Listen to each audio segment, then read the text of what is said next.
Obviously, proving causation in individual cases is difficult, particularly when the medical records have gone missing.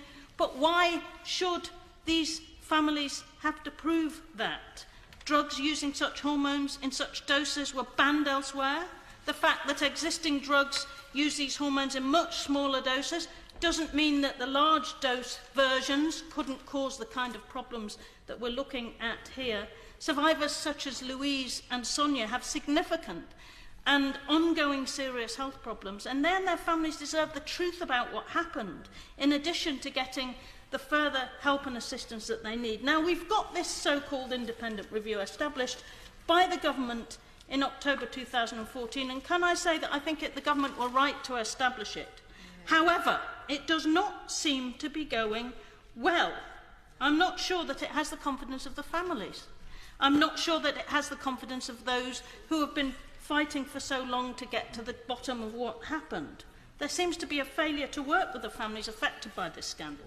Now, I've seen independent reviews that work. The Hillsborough Independent Panel springs to mind, and I've had a long association with that campaign, and I know what works and what doesn't.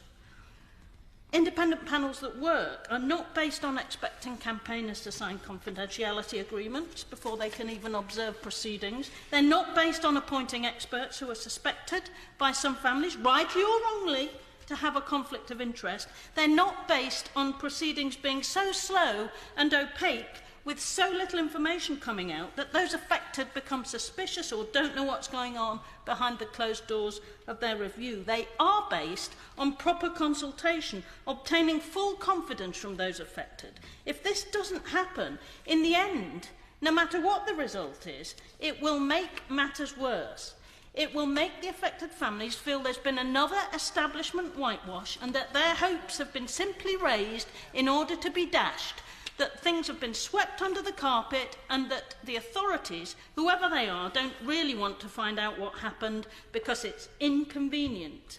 And I think the government minister must now, in view of this debate, in view of the concern that many of these families are expressing, get a grip of this process and make sure that it works. He must take some steps to obtain the confidence of the families, to be much more transparent about what is going on, to have a proper understanding of what it is sought to achieve through this process. Because I tell him, if there is another whitewash, if this review doesn't work, these families and their members of Parliament, whether it is us or our successors, we will not go away. We will be coming back to the Minister, we will be coming back to the government, and we will make sure that our constituents, those families, get the truth, get the information, and get the acknowledgement and help that they deserve.